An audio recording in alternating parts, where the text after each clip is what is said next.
أعوذ بالله من الشيطان الرجيم. بسم الله الرحمن الرحيم.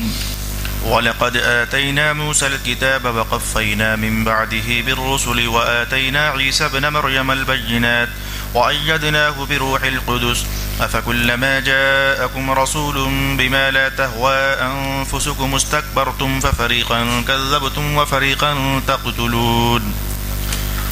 اور ہم نے دی موسیٰ کو کتاب اور ان کے بعد مسلسل بہت سے رسول بھیجے، اور ہم نے دی عیسیٰ ابن مریم کو روشن نشانیاں اور مدد کی ان کی روح قدس کے ساتھ۔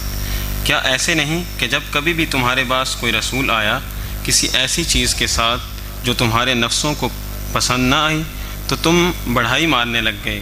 ایک فریق کو تو تم نے جھٹلا دیا اور ایک فریق کو تو قتل ہی کرنے لگ گئے۔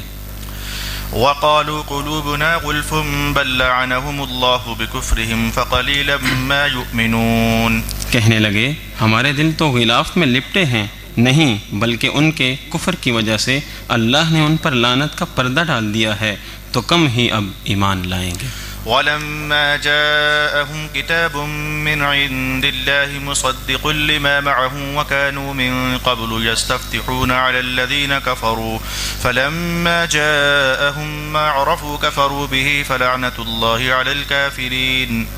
اور جب آئی ان کے پاس اللہ کی طرف سے عظیم الشان کتاب جو تصدیق کرنے والی تھی اس کی جو ان کے پاس تھا، حالانکہ اس سے پہلے وہ کافروں پر فتح مانگتے تھے، لیکن جب ان کے پاس پہنچ گیا جس وسیلہ کو فتح وہ پہچانتے تھے تو اس سے منکر ہی ہو گئے، پس لعنت ہو اللہ کی ایسے کافروں پر۔ بئس ما اشتروا به انفسهم ان يكفروا بما انزل الله بغيا ان ينزل الله من فضله على من يشاء من عباده فباءوا بغضب على غضب وللكافرين عذاب مهين۔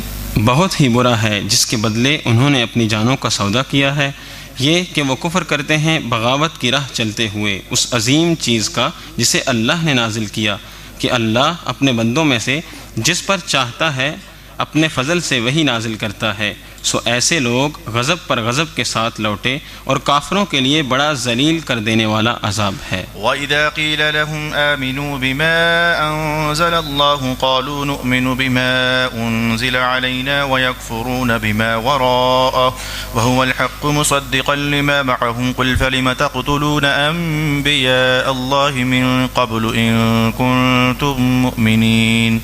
اور جب انہیں یہ بات سمجھائی جاتی ہے کہ اللہ نے جو بھی نازل کیا ہو اس پر ایمان لے آؤ، کہتے ہیں جو ہم پر اترا ہے اسے تو ہم مانتے ہیں، اس کے علاوہ جو بھی ہو اس سے تو منکر ہی ہو جاتے ہیں، حالانکہ سمجھائی گئی بات ہی حق ہے اور اس سے تصدیق بھی ہوئی ہے اس کی جو ان کے پاس ہے۔ ان کے دعویٰ ایمان کا جواب تو یہ ہے کہ اللہ فرمائیں گے اللہ کے نبیوں کو قتل کیوں کرتے رہے اگر تم ایمان والے تھے۔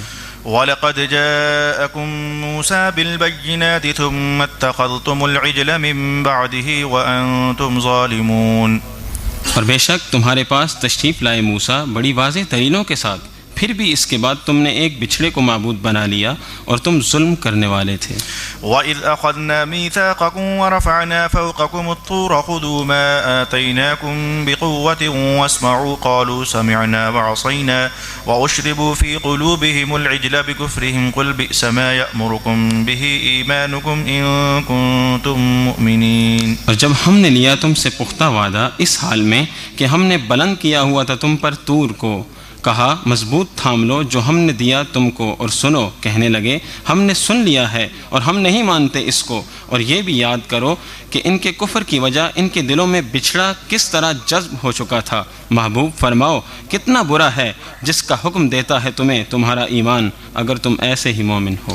قل إن كانت لكم الدار الآخرة عند الله خالصة من دون الناس فتمنوا الموت إن كنتم صادقين۔ فرمائیے اگر تمہارے لیے ہے دار آخرت اللہ کے پاس خالص تمام لوگوں کے سوا تو موت کی تمنا کرو اگر تم سچے ہو۔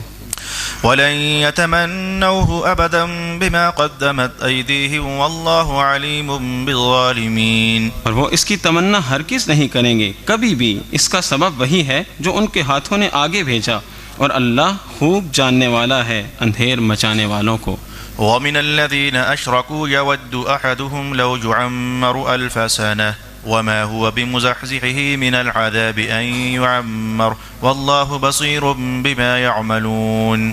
اور آپ ضرور ہی پائیں گے ان کو سب لوگوں سے بڑھ کر زندگی کا متوالا، اور وہ لوگ جنہوں نے شرک کیا ان میں سے ہر ایک دل سے یہی چاہتا ہے کہ ہزار ہزار سال عمر پائے، حالانکہ اسے بچانے والا نہیں عذاب سے اس قدر جتنا جینا، اور اللہ دیکھنے والا ہے وہ جو بھی کرتے ہیں۔ سورہ بقرہ کے رکوع نمبر 10 میں ہم بنیادی طور پر 3 سے 4 باتیں سیکھنا چاہیں گے۔ کچھ باتوں کی دہرائی اور تکرار ہوا، اس لیے انہیں آج حذف کر دیا جائے گا۔ جس بات کی دہرائی اور تکرار ہوا وہ یہ ہے کہ موسیٰ علیہ السلام کی قوم پر اللہ رب العالمین کے حکم سے کوہ طور کو اٹھا کر رکھا جا رہا تھا، مانو وگرنہ ابھی تمہارے اوپر یہ پہاڑ گرا دیا جائے گا۔ یہ بات ہم کل جان چکے ہیں، اور موسیٰ علیہ السلام کا واقعہ قرآن حکیم میں 20 مرتبہ آئے گا، تو پھر جب ایک مرتبہ جو بات جہاں کہہ دی جا چکی ہوگی آئندہ پھر اس کے کہنے سے اپنے وقت کو سمیٹ لیا جائے گا۔ دوسری بات جو اس رکوع سے ہم سیکھنا چاہیں گے وہ یہودیوں کی ہٹ درمی بیان کی گئی ہے۔ جب بھی ان سے کہا جاتا کہ آپ ایمان لے آؤ محمد مصطفیٰ صلی اللہ علیہ وسلم پر، اور ان کی نبوت اور ان کی تعلیمات یہ پہلے نبیوں کی تعلیمات کے منافی نہیں ہے۔ میرے محمد تو وہ ہیں جو کہتے ہیں موسیٰ بھی سچے تھے، عیسیٰ بھی سچے تھے، داود بھی سچے تھے، ابراہیم بھی سچے تھے، سب نبیوں کو یہ سچا ماننے والے ہیں۔ تو جب یہ تمہارے نبیوں کو سچا تسلیم کرنے والے ہیں اور ان کی تصدیق کرنے والے ہیں تو پھر تمہیں ماننے میں بھلا کیا حرج ہے؟ لیکن رب کائنات نے حاسدن کا لفظ استعمال کر کے فرمایا کہ یہودیوں کا حسد تھا، وہ نہیں چاہتے تھے کہ نبوت بنو اسحاق کی طرف سے ٹرانسفر ہو کر بنو اسماعیل کی طرف آ جائے۔ تمام نبی حضرت ابراہیم علیہ السلام کے بعد جو سلسلہ چلتا رہا حضرت اسحاق تک، اور سارے انبیاء اسحاق علیہ السلام کی نسل سے آگے بڑھے۔ اسماعیل علیہ السلام کی نسل آگے بڑھتی رہی، زمانوں سے ادھر کوئی نبی نہیں تھا، تو ہزاروں سالوں کے بعد پھر جب اللہ تعالیٰ نے آخرکار رسول پاک علیہ السلام کو حضرت اسماعیل علیہ السلام کی نسل سے پیدا فرما دیا تو یہودیوں کو حسد ہو گیا۔ ایک زمانہ تک نبوت ہمارے خاندانوں میں رہی اور آج نبوت عربستان میں چلی جائے گی۔ یہ بنیادی وجہ تھی یہودیوں کو جو دشمنی ٹھہری رسول پاک صلی اللہ علیہ وآلہ وسلم کی ذات اطہر کے ساتھ۔ تو اب آگے سے کہتے، جب کہا جاتا کہ مان لو نا، جب ہمارے محمد تمہارے سب نبیوں کو مان رہے ہیں تو تم سب سے ان ایک کو ماننا کیا مشکل ہے، کہا جاتا تو آگے سے کہتے ہمیں تو یہ بات سمجھ نہیں آتی، ہمارے دلوں پر تو پردے چڑھے ہوئے ہیں۔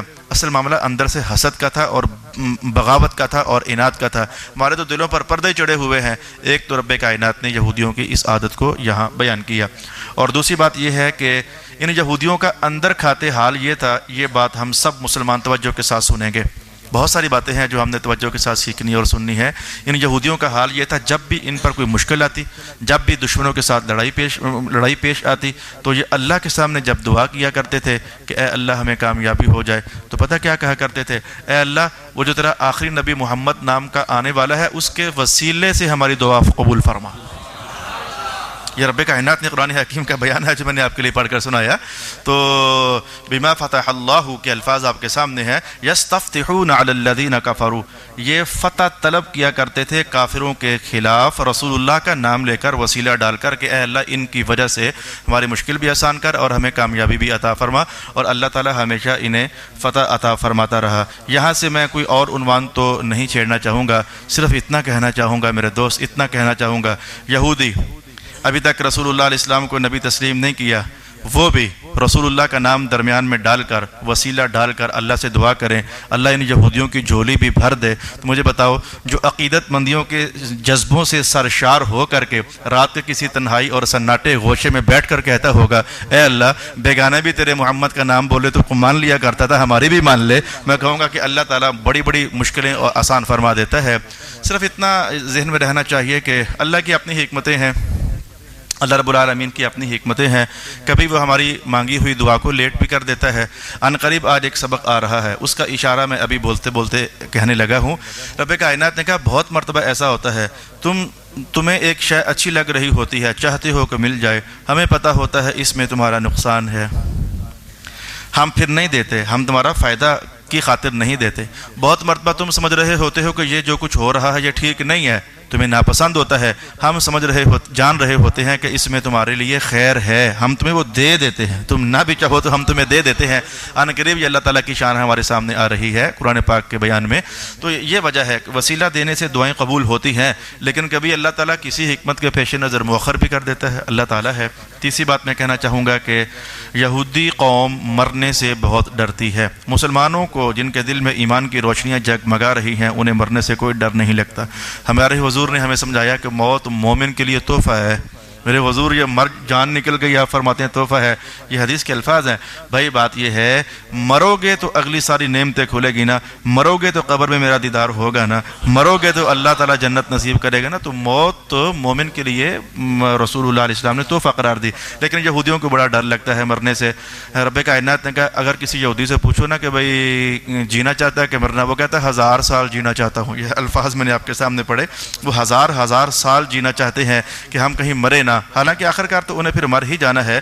تو وَلَا تَجِدَنَّهُمْ أَحْرَصَ النَّاسِ عَلَىٰ حَيَاتٍ آگے الفاظ لَوْ يُعَمَّرُ أَلْفَ سَنَةٍ، 1000 سال بھی اگر ان کو زندگی دی جائے تو یہ کہیں گے ابھی ہم نے اور جینا ہے، مرنے سے بہت ڈرتے ہیں۔ یہ بنیادی وجہ ہے۔ آج سمجھ جاؤ جو حالات کے اندر بہت بڑا بگاڑ، یہودی جہاد سے ڈرتے ہیں، جہادی مسلمانوں سے ڈرتے ہیں۔ جو مسلمان ذرا للکارے تو یہ اسے اندر سے کھوکھلا کرنے کے لیے پتہ نہیں کیا سے کیا دھماکے اور کیا کیا کروا دیتے ہیں۔ اصل میں انہیں خطرہ یہ ہوتا ہے، وہ ایک اسامہ بن لادن تھا، وہ جب تک زندہ رہا تو ان کے اندر سے وہ روح مری جا رہی تھی کہ کہیں یہ ہم پر حملہ ہی نہ کر دے۔ قرآن نے نفسیات بیان کی ہے، یہودی مرنے سے بہت ڈرتا ہے اور ایمان والا مرنے سے ڈرا نہیں کرتا ہے۔ یہ فلسفہ آج ہم نے قرآن پاک کے بیان سے سمجھنے کی کوشش کی۔